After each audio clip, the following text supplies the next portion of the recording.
how in the hell are you going to rank Garrett Wilson at 19, considering his situation going from Trevor Siemian, who is barely a capable NFL quarterback, and Zach Wilson to Aaron Rodgers in this upcoming year? How the hell are you going to rank him at 19?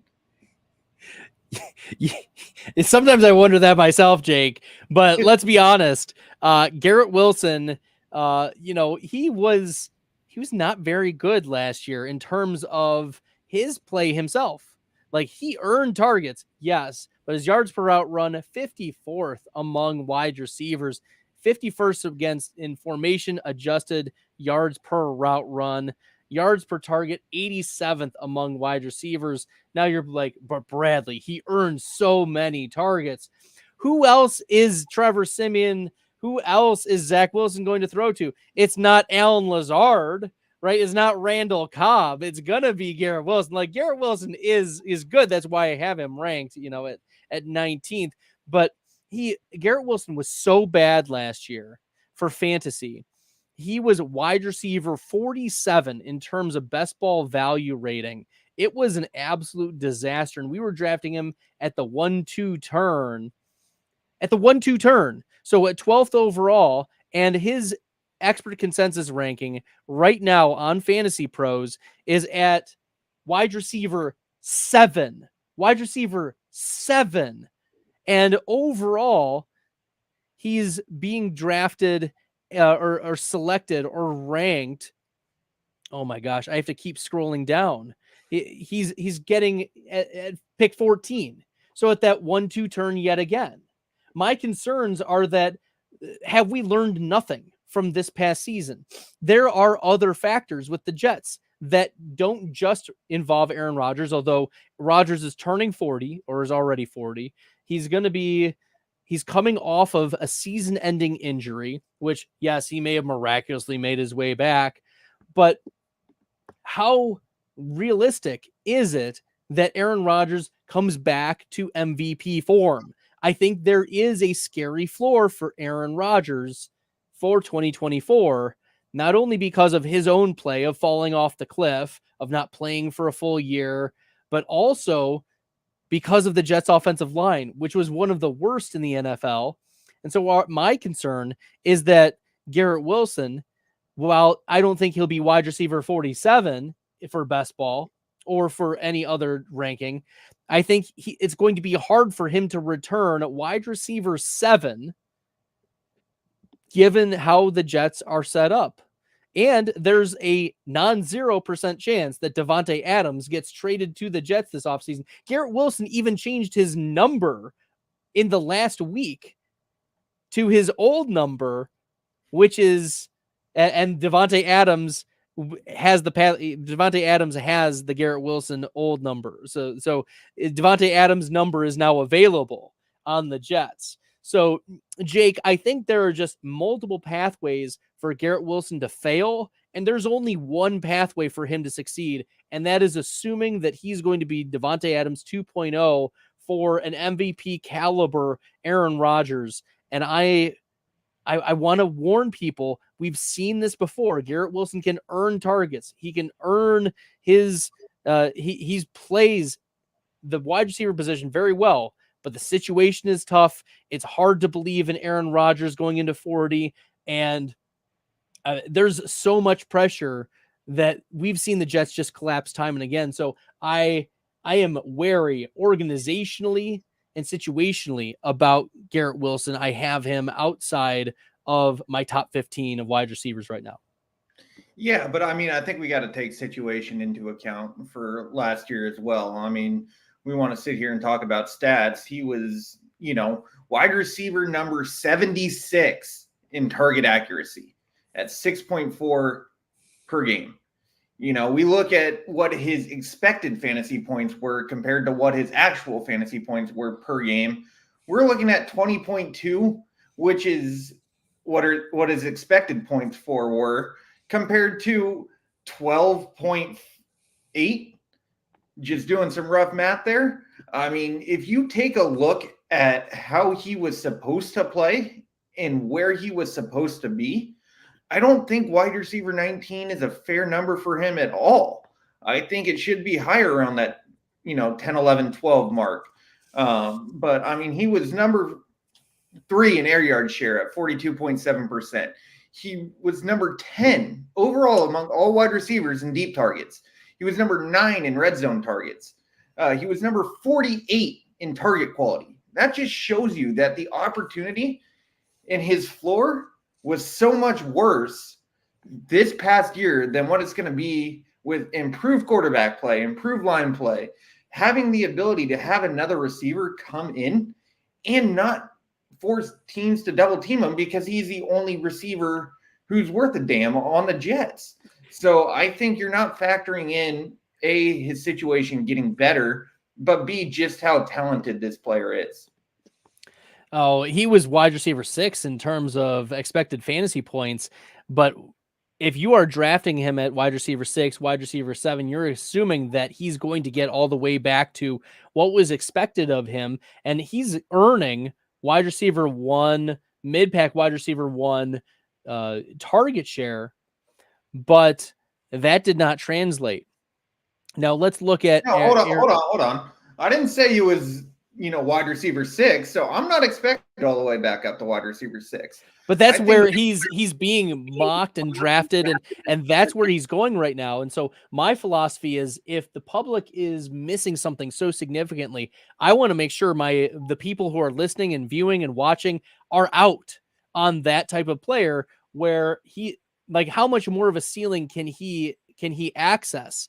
From not a fantasy point side, but from an expected fantasy point side, let's look at Devontae Adams from 2 years ago when he was with the Green Bay Packers for the Aaron Rodgers MVP season. So Devontae Adams, he was the lead wide receiver, obviously in his prime at that point. He was number 3 in expected fantasy points per game that year. He only exceeded his expected fantasy points by less than 2, and it was at 19.6. This was lower than in Aaron Rodgers led team. His expected fantasy points were lower than Garrett Wilson. And so my concerns are that it would take not only an Aaron Rodgers MVP level season, but you'd also need to see efficiency. You would need a perfect storm for Garrett Wilson to pay off that round 1 draft capital in terms of ranking, in terms of where he would be going in these way too early drafts. And I just want to caution people, like, the Jets offense is not great. Like, we love Breece Hall and we love Garrett Wilson. And I think those are the only pieces of this offense that we're in on. And hold on. I don't know if I can fade Conk Daddy anymore. I mean, he's always going to be the guy. I love Tyler Conklin. I stay up late at night watching Tyler Conklin film. My wife is like, "What are you up so late for watching?" And I'm like, "Tyler Conklin film." Even Billy caught me late one night. He's like, "Bradley, what are you doing up?" And I'm like, "I'm watching Tyler Conklin film."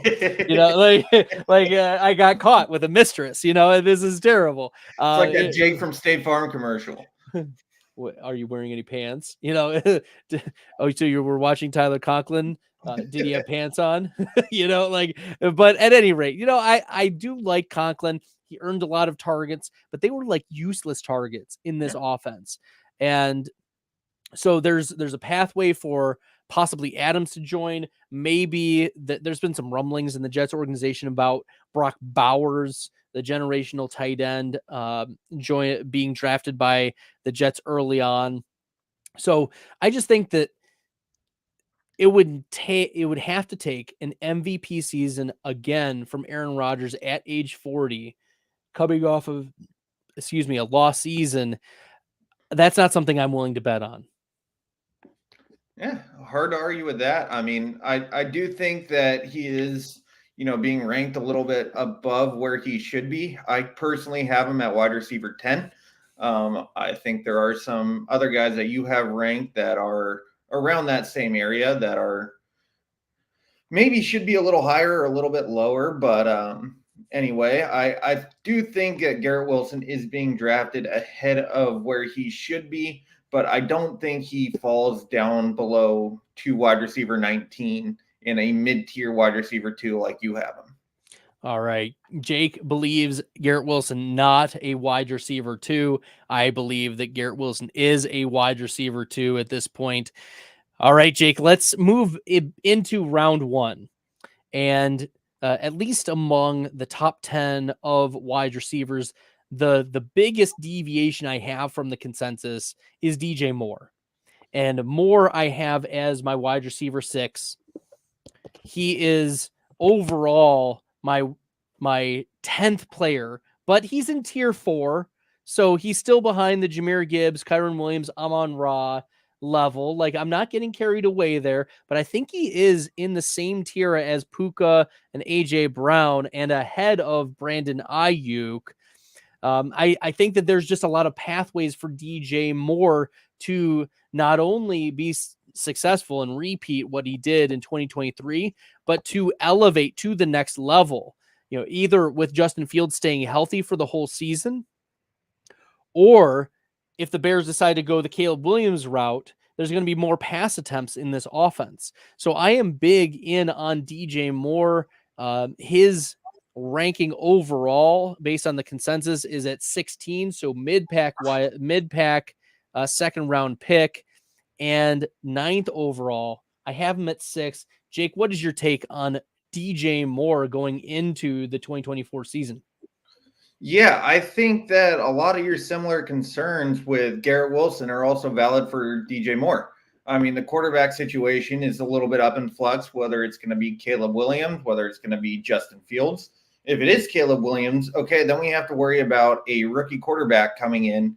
How quick of a start is he going to be able to get off to in terms of, reading NFL coverages, reading NFL defenses compared to being in the Pac-12 where they don't take defense as seriously. You're looking at a lot higher scoring games in the Pac-12. So there is a little bit of concern there. And also, if it's Justin Fields, are they looking at a full healthy season for Justin Fields, which is always something you have to worry about when you have a rushing mobile quarterback like he is. And also, B, what else are they going to do on that offensive front? Because they realized that they weren't good enough on offense this year. Are they going to add a piece to the wide receiver core? Is that going to eat up into his target share as well? So similarly to Wilson, if the Jets bring in Devontae Adams, well, who are the Bears going to bring in? Are they going to bring in a guy like T. Higgins? Are they going to bring in another free agent or draft someone, maybe trade back a pick or two, take a Marvin Harrison Jr. sort of player? So are they going to go that route? There's a lot of question marks around DJ Moore right now in that entire Bears offense that I don't think I would be willing to spend first round draft capital on him. I personally, like a guy that you mentioned and had him actually in a tier below, I like Brandon Ayuk a little bit more than I personally like DJ Moore. I think there's a clearer path. Deebo Samuel does have an opt-out clause in his contract for after this season. So if Deebo leaves, he's still there. He's going to be the guy, and I think there's a lot of upside with Brandon Ayuk. Oh, I love Brandon Ayuk too. I think that he's I think Brandon Ayuk, even though he's ranked higher than Tyler Lockett ever was, he's kind of like Tyler Lockett in that he seems always perpetually undervalued or forgotten about because there are so many great fantasy options on the San Francisco 49ers. But to your point about the difference between DJ Moore and a player like Garrett Wilson, the quarterback question is a legitimate one, but DJ Moore last year was wide receiver 4 in terms of rate of top 5 weeks, and he was wide receiver 10 in terms of best ball value rating. Compare that to Garrett Wilson, who 0% of the weeks was top 5 or top 10, and he was wide receiver 47 in terms of best ball value rating. So you've got a guy who, yes, a better quarterback play. Justin Fields is certainly better than Zach Wilson, better than Trevor Siemian.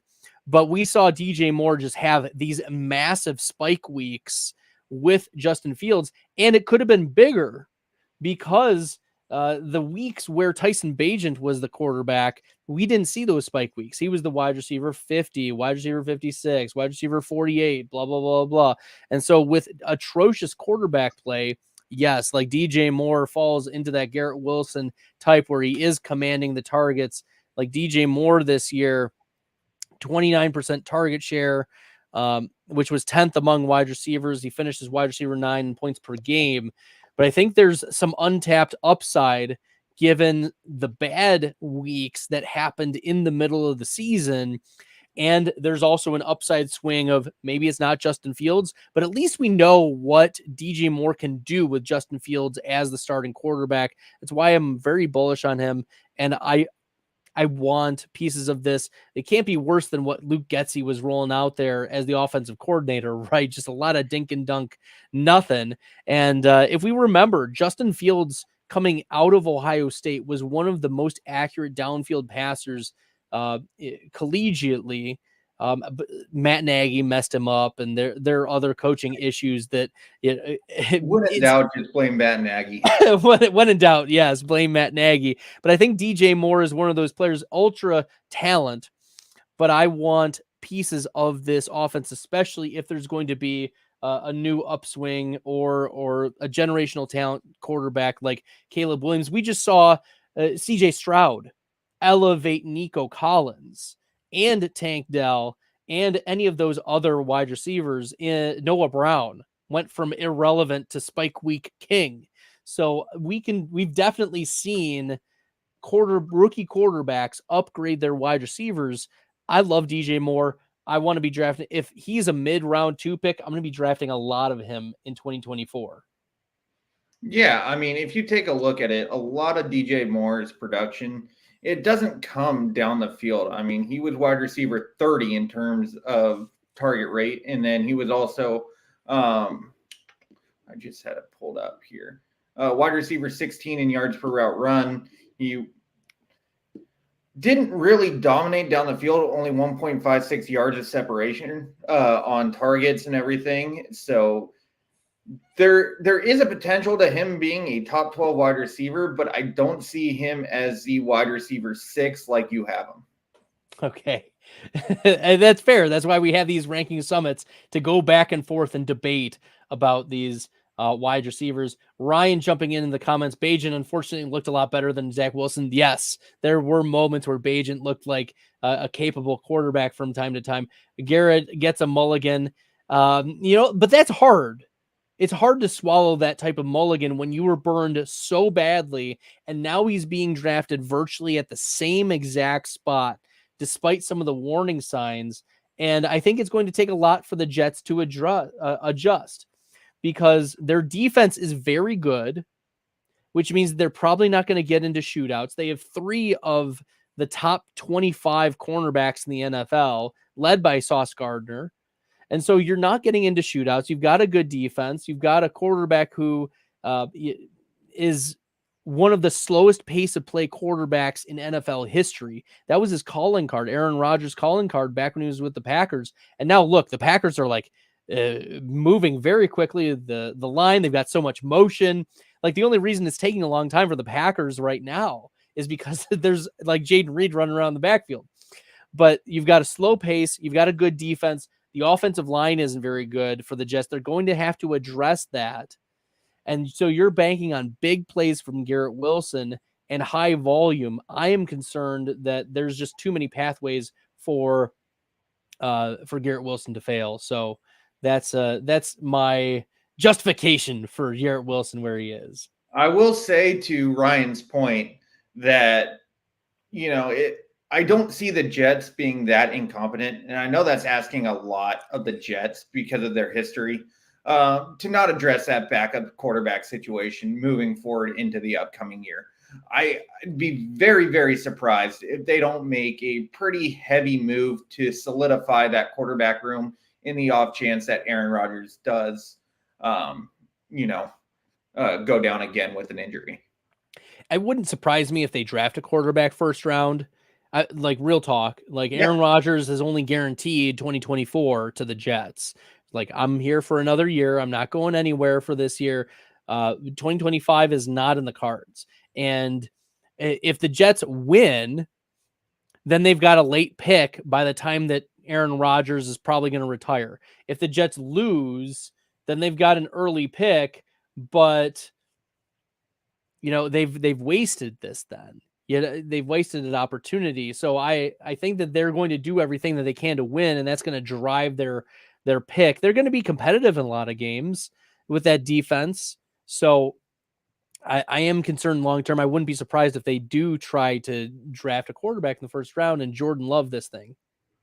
So the question then becomes, does Aaron Rodgers go complete Brett Favre?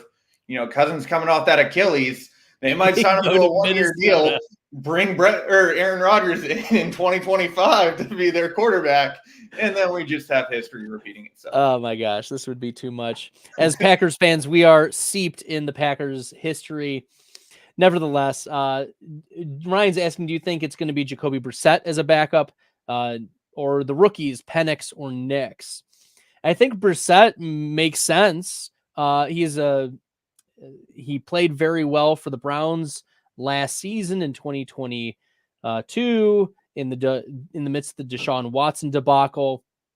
Penix, I think, is a little raw, and we would need an significantly improved offensive line for Penix to be an effective quarterback. It was clear that the Michigan front seven was putting him under pressure, and he was making a lot of hurried or rush throws, but he's also very accurate when he's got time in the pocket. So I like that. And then Bo Nix, I still need to dive a little bit further into, but I wonder if he's probably not going to get the elite quarterback draft capital for it to be immediately meaningful. So maybe you just sit Nix and you just say, it is Aaron Rodgers' job, and we'll see. But you never know. I wouldn't be surprised to see them try to trade back up into the second round and take a guy like Nix if he's still there around that early to mid second round sort of tier, and let him sit behind Rodgers for a year, because Nix is a little bit older. He is very accurate with the ball as well. So he kind of fits what the Jets are trying to do on offense. So I think a lot of it's going to come down to whether or not Robert Saleh is going to be there after next year, or if he's kind of hanging by a thread that kind of determines where they go with their draft class and whether or not they bring in a veteran like Brissett or take a rookie like Nix or Penix.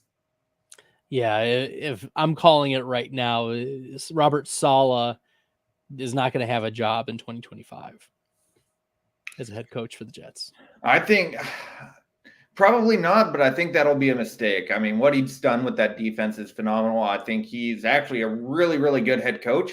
I just think that he made a terrible decision tying his future to Zach Wilson, and I think that'll cost him. But I think if he has solid quarterback play, he could be a very, very good head coach. Imagine if, Joe Flacco. Imagine if they had a guy like Aaron Rodgers for a full season. All right, we'll keep her moving with some of these rankings here. There's some oldies but goodies that I've not fallen off the cliff on quite yet.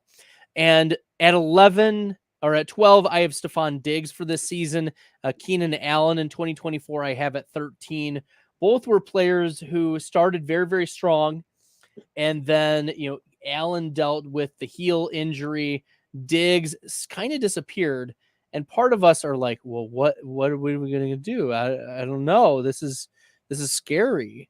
What's going on with these players? And Keenan Allen finished this year as the wide receiver 3 in terms of best ball value rating. So he was still 29% of his weeks. He was a top 5 wide receiver in terms of half point scoring, which is phenomenal. And so, that is, I'm still in on Keenan Allen. We know Mike Williams. He's got one of the highest games a year. Yeah, for like 4 games, he's great, and then he gets injured. But then we fall down to Stephon Diggs, and Diggs is the wide receiver 17 this year in terms of best ball value rating. Maybe I am a little bit too high on Stephon Diggs, but who else is going to step up? It's not going to be Gabe Davis. It's not going to be Khalil Shakir. So I know that Diggs, he is just streaky though. We've seen this before in his career. He will have streaks of 7 games, 8 games, 9 games, etc., and just disappear. We've Yeah. seen this almost every single season. It just depends, and everyone gets panicked. We saw it last year. We see it this year. It happens.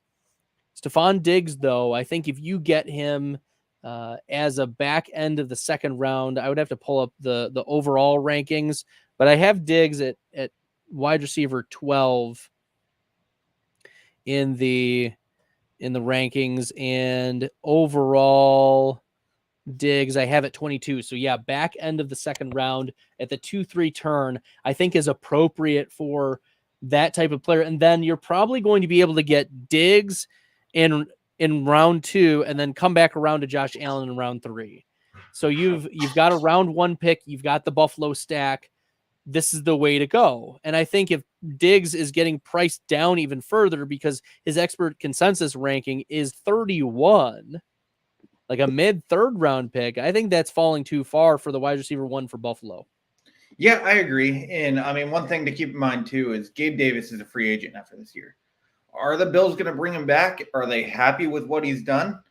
I personally don't think so. And I personally wouldn't be happy with what he's shown over the course of the last couple of seasons. So, how are they going to address that need? And what is it going to do to Stephon Diggs? I mean, I agree with you. I think that Stephon Diggs, right around the 2-3 turn, is kind of the place to take him. That's where I would take him going into this offseason because you're right. He's still going to have those spike weeks. He's still going to have those games where he gets 12 targets, 8 receptions, 140 yards, 2 touchdowns, that sort of game, which gives you, especially in best ball, that upside.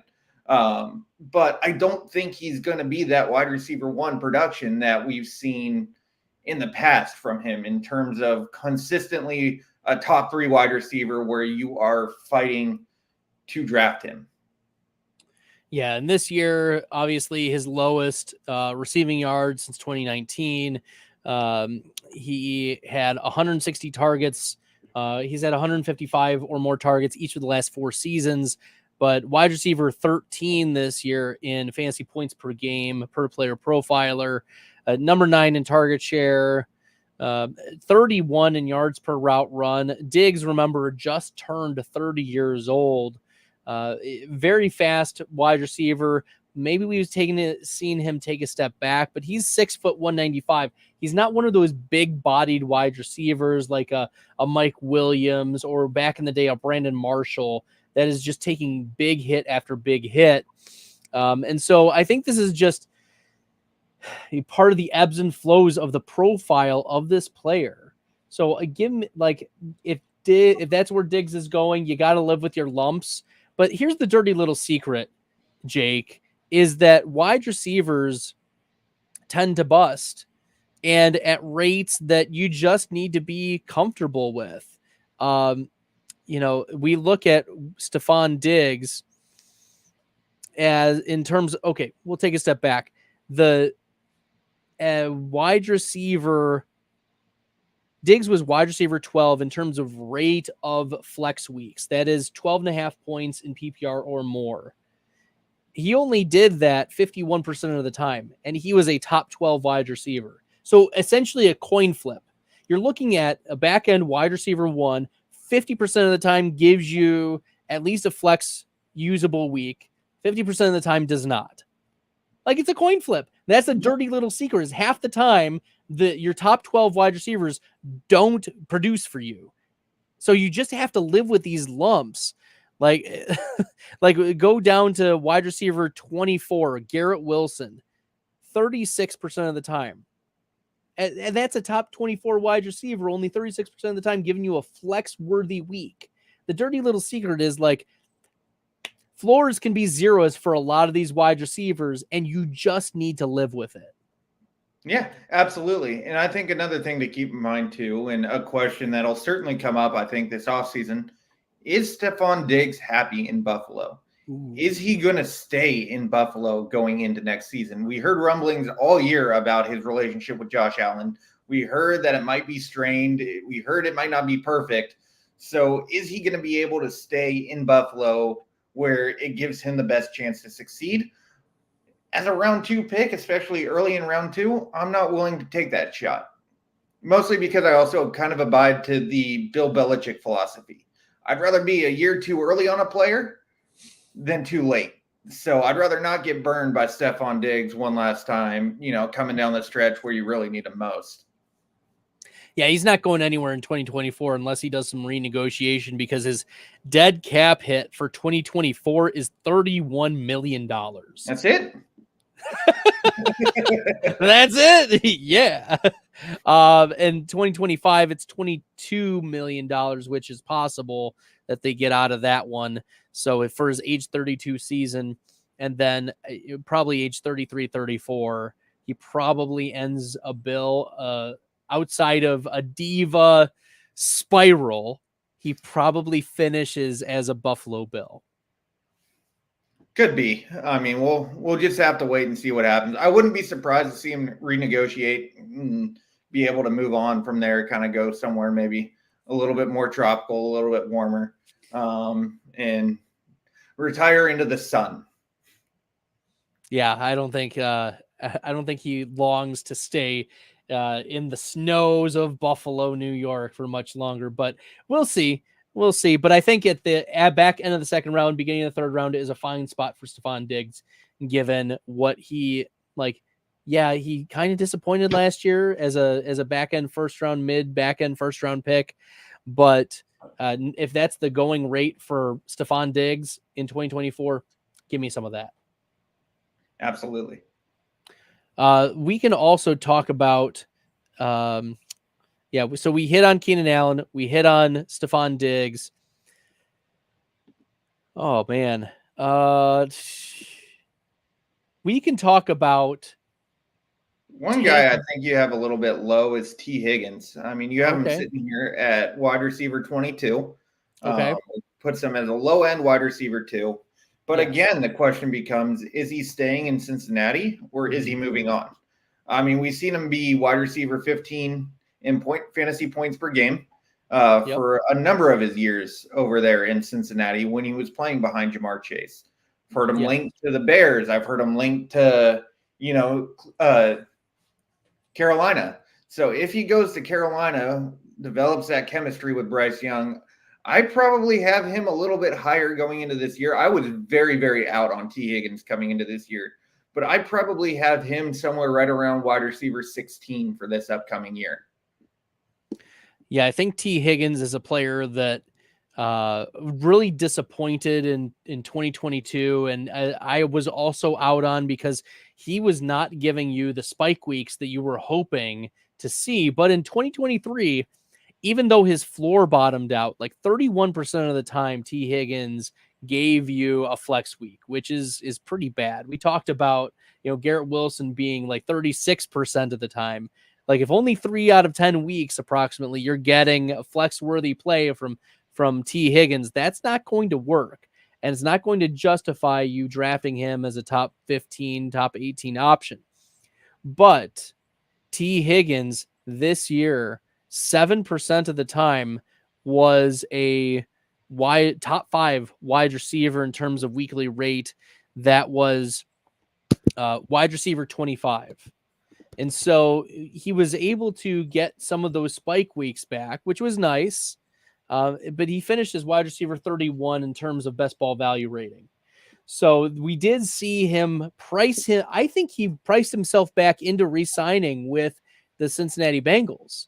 Like we've seen that occur before, for instance, for Mike Williams.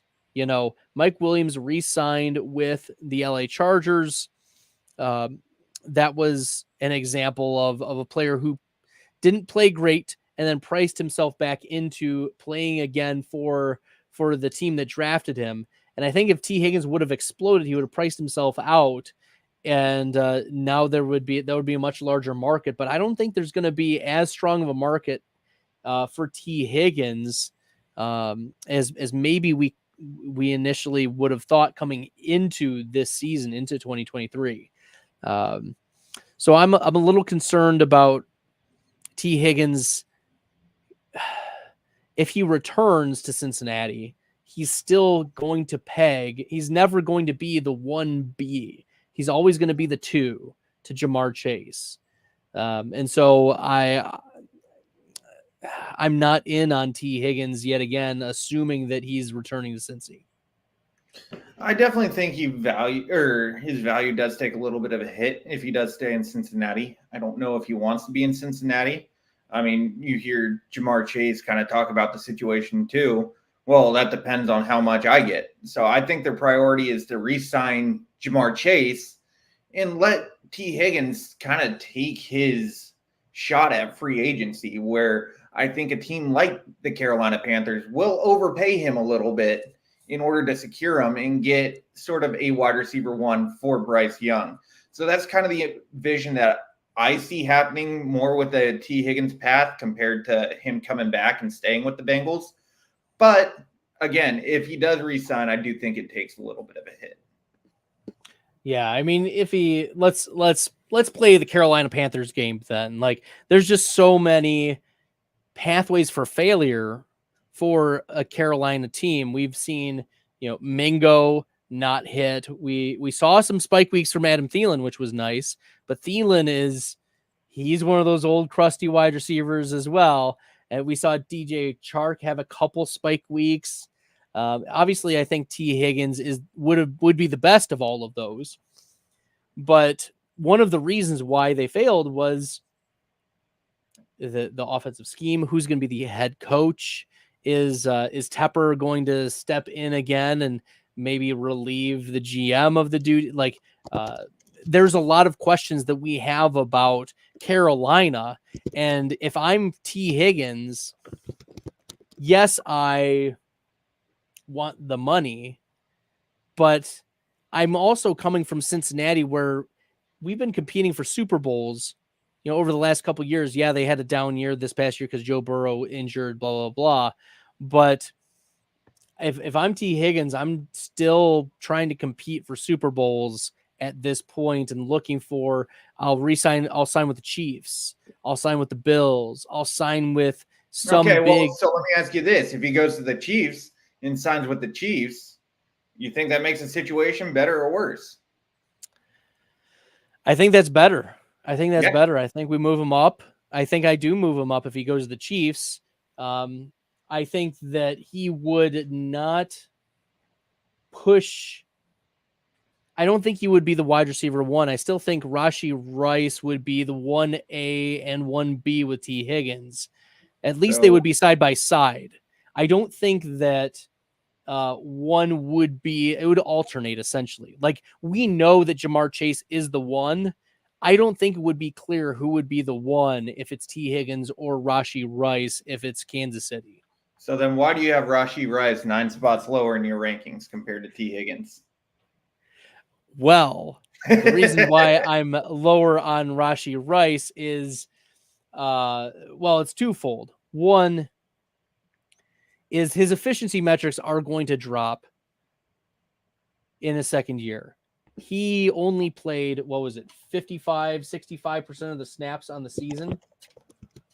So that's like a small sample size. And while we loved the efficiency metrics we saw, we need to see more snaps. And the postseason is going to offer more snaps and more data for us to analyze. So there is pathway for Rashee Rice to take those next steps, because the efficiency metrics are really great for the small work that he has done. But the second part is, I don't think that the Kansas City Chiefs are going to just address it with one piece. We know that it's Marquez Valdes-Scantling and Justin Watson and Kadarius Toney and Sky Moore that all need to be replaced, essentially. I don't think the Chiefs just say, hey, here's one guy who's going to come in and solve our problems. I think there's going to be multiple players, and especially if our concerns are that Travis Kelce drops off. If you go to Fantasy Football Plus network.com, you'll see my rankings of Travis Kelce be significantly lower than the consensus, is because I think that Travis Kelce does fall even further.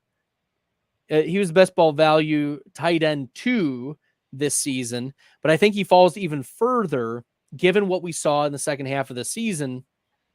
And so I think the Chiefs address the wide receiver room with more than just a 20% target share type of wide receiver. I think that they do address it with a second, whether it's one in free agency, two rookie, or one rookie, or whether it's two in free agency. But I think that Rashee Rice is a player that I love the efficiency metrics. I think he could be the wide receiver one for the Chiefs for 2024. I think that's the most likely outcome. But I think that if you are ignoring the possibility of the Chiefs making a significant move at wide receiver, then you're going to have to live with your depreciation of draft value with Rashee Rice. Many times people taking him in the third, fourth round. I think that's just too early. Yeah, I mean, I like I like Rashee Rice going into the third, fourth round. I think that he should be a fourth round pick. I'm kind of right there with you on that. I mean, the Chiefs are going to have about $32 million in cap going into the offseason, which gives them plenty of room to make a couple of moves for, the upcoming season.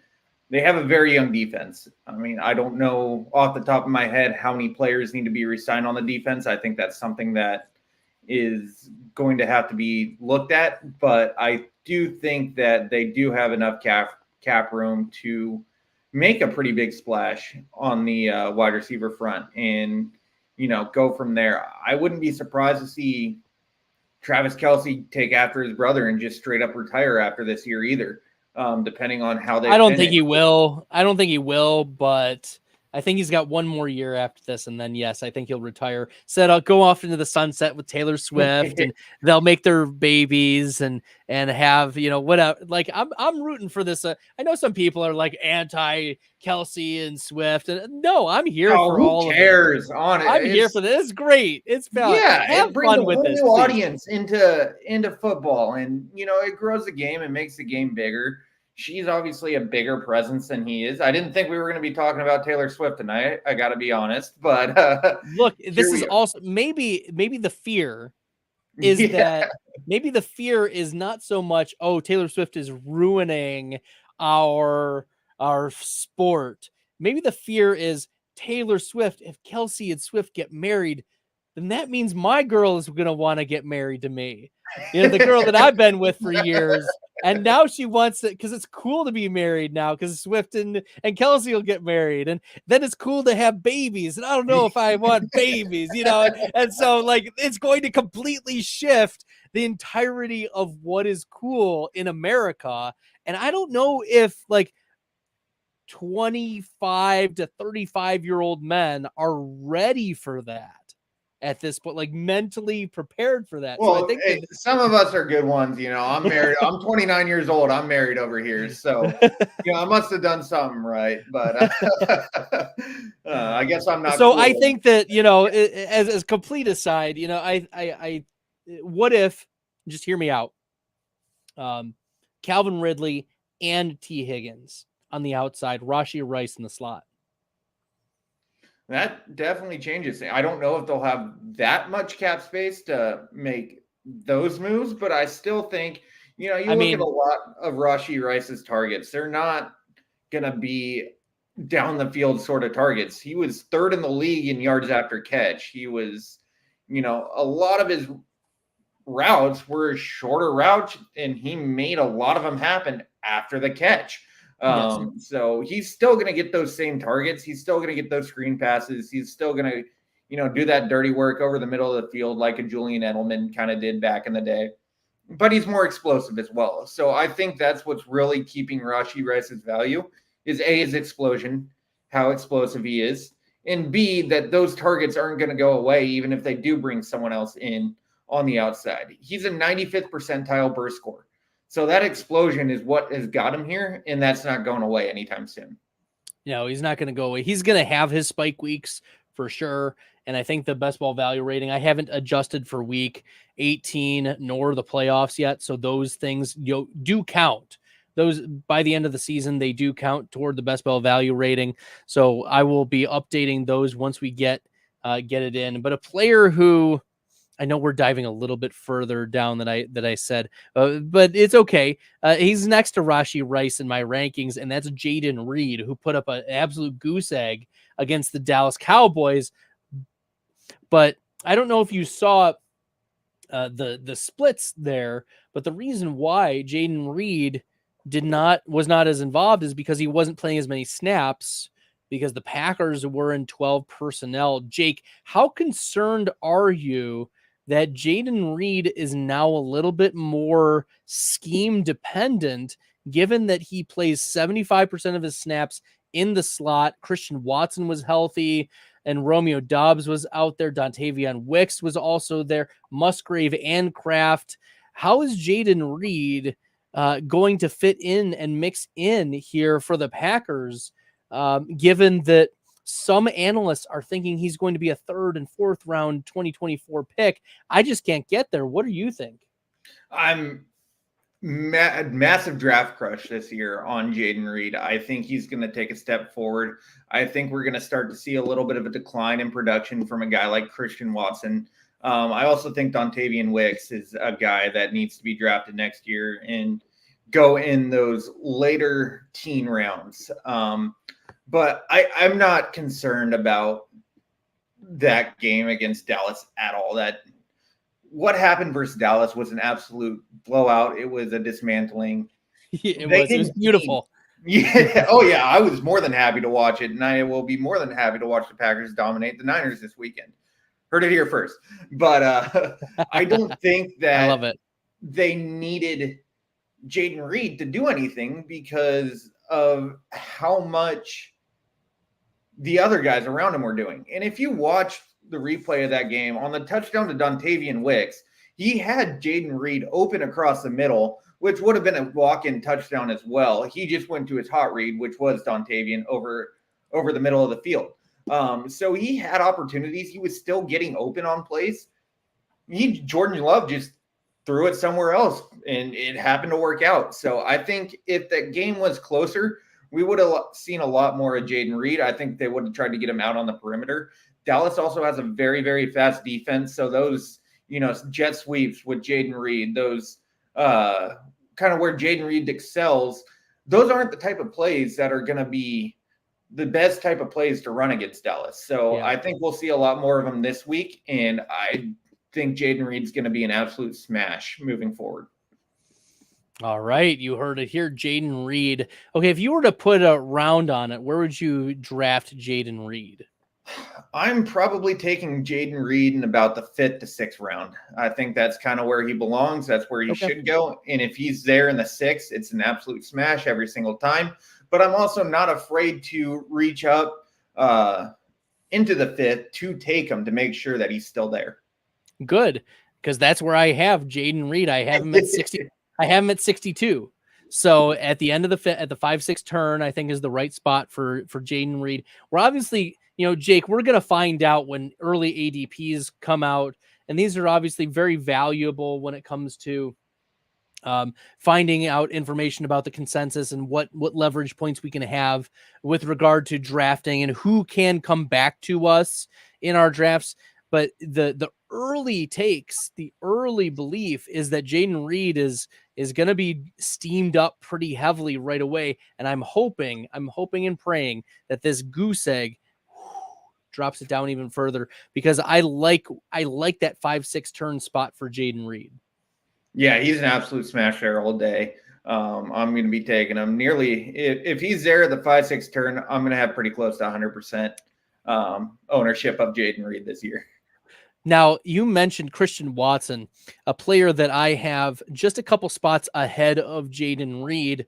He dealt with a lot of injuries this year. Yes, this is all concerning because Jayden Reed had a better best ball value rating. Jayden Reed, let's see. I'm going to pull up the best ball value ratings for Jayden Reed, but they were very close. I believe, yes. Reed had a best ball value rating, wide receiver 28. He was 7.5. And Watson was wide receiver 35 at 6.0. And so obviously Jayden Reed ahead of Christian Watson. But Jayden Reed 44% of the time was at least a flex play. 44%. That was better than Garrett Wilson. 44% of the time, Jayden Reed, at least a flex play. We have to scroll all the way down to 21% of the time for Christian Watson. So they were almost the same best ball value rating, but Watson was half of the time as a flex play, which meant that when Watson spiked, he spiked much bigger. And so my take is that I want these guys who can access more ceiling. And I mean, Christian Watson, absolute athlete. Like maybe I'm too stupid to quit, but this is the profile of a player that I want lots of. In his rookie season, he put up a top 10, a top 11 yards per route run among all wide receivers, granted with Aaron Rodgers, but Jordan Love was terrible. Jordan Love was arguably one of the worst quarterbacks in the NFL for the first half of the season. And that's when most of Christian Watson's damage was being done. Fast forward to the second half of the season, Watson's injured for most of it. That's where Jordan Love is getting hot. He's getting reckless. He's willing to throw the ball down the field. And I think that I want to tie myself to the big playability guy where there wasn't chemistry at the beginning of the season because of the injury, but I think that I want to take shots on if Jordan Love is willing to throw the ball down the field, I want it to be Christian Watson. So that's why I have Watson over Jayden Reed, because I think that he's going to get more playing time and that Love is going to build that chemistry in year 2 as a starter. See, I don't know if Jayden Reed's the guy you really have to worry about taking snaps away from Christian Watson. The guy I'm thinking that's probably going to be taking away snaps from Christian Watson is Dontavian Wicks. And if you look at a lot of the time that the Packers were in 12 personnel over the past week, Dontavian Wicks was the wide receiver that was out there on the field. Now, Dontavian Wicks had the second highest snap share of any Packer in the last game. Now, granted, obviously Christian Watson coming off an injury, so you do have that. First week back from an injury. But the Packers love Dontavian Wicks. And I think Jordan Love and Wicks have great chemistry on the field. I wouldn't be surprised to see Christian Watson fall down to number 3, number 4 on the depth chart and see Dobbs, Reed, and Wicks kind of taking over those starter snap share. Ooh, that's spicy. But yes, Christian Watson only ran 8 routes in the week in the postseason game against Dallas. It was game script, blah blah blah. Wicks ran 13 routes. Dobbs ran 16. So Dobbs is certainly the healthiest of these outside wide receivers. I think Christian Watson showed in year 1 that he is the dude, but he's just not been able to get back onto the field. And we both know how conservative the Packers are when it comes to players coming off of injury. They are not willing to risk a lot when it. I'm surprised that they got Jair Alexander out there for the Cowboys. No, I was too. So certainly a player that I want to be back in on. And if we're getting any discounts on Christian Watson, holy buckets, I am so in on that, because we look at the expert consensus rankings on Christian Watson. It's 83 or 82, 82nd overall on Christian Watson. If that's where he's going, smash. Like end of the 7th round, beginning of the 8th round, holy buckets. Like, yeah, give me a guy who can access that type of upside in a like Jordan Love offense. Yeah. Tie me to that. Let me ask you this: coming into middle of January here, did you ever think you'd be hyping up a Jordan Love offense? So I was asked probably a dozen times over the offseason, what do you think of Jordan Love? Because evidently, I'm the resident Packers fan. I was going to say, you only got asked a dozen? only a dozen on the podcast, you know. But people were like straight playing with me. They wanted to know, what do you think of Jordan Love? And I felt torn. And this was like my honest answer, because some days I would say Jordan Love, terrible, and I went on rants because he was bad. He was certifiably bad. But then there were a couple times where I was said, you know, in this extremely small sample last year, he had one of the highest And the PFF Eagles stuck passing out to grades. me. He had one of the highest PFF pass grades among all quarterbacks. I mean, I'll pull up the 2022 stats, but in the regular season, he had, let me pull up the passing. Yeah, Jordan Love had a 77 pass grade last season. And among quarterbacks, that was quarterback 9.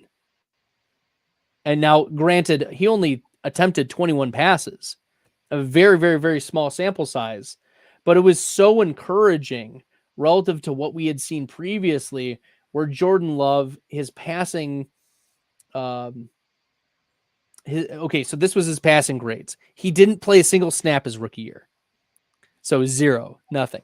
His second year, 31 passing grade. This is out of 100. His third year, 77. 77. So he made a big leap. This year in 2023, 82.7 PFF pass grade.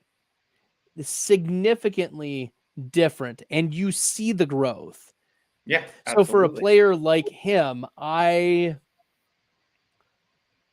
especially in the game where he got the most, he had the most attempts, 83.4 PFF pass grade against Philly week 12, you know, that you mentioned.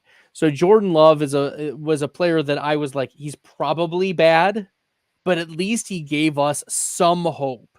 He didn't completely come out of nowhere from 2022. So see, I just felt like the Packers were due to have quarterback regression. And now, I mean, being blessed with 2 Hall of Fame quarterbacks back to back, the odds of finding a third. No, I'm not calling Jordan Love a Hall of Famer. Let's pump the brakes. Let's not put the cart before the horse. That is not what I'm saying. I mean, he did beat Dallas, but pretty handily. Unless he gets into the, I mean, everyone beats Dallas in the playoffs. That's like saying I took my dog for a walk. Everyone does it. That's nothing special.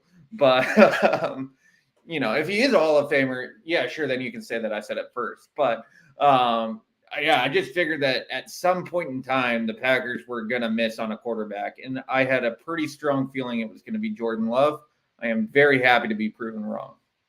Yeah, this is definitely one where, but he was proving us right for the first half of the season. But hats off to Matt LaFleur and the coaching staff to elevate Jordan Love, because that's who deserves the credit. It is not, you know, the GM. We knew what Jordan Love was. I think Aaron Rodgers deserves all the credit for letting Jordan Love sit behind him for 4 years. Yeah, actually, you know what? To be completely honest, I think that if Jordan Love would have started back in 2021, it would have been an absolute disaster. Oh, 100%. I mean, you look at that game that he played against the Chiefs. It ended, what, 7-3? Now, granted, that was a very, very cold game, and there were obviously different conditions that factored in. And, I mean, even Patrick Mahomes only put up 7 points on offense. So it's not like he lit up the world and Jordan Love looked like complete garbage. But, you know, if that was our only sample going into this year, there wasn't very much to be happy about. No, there was not.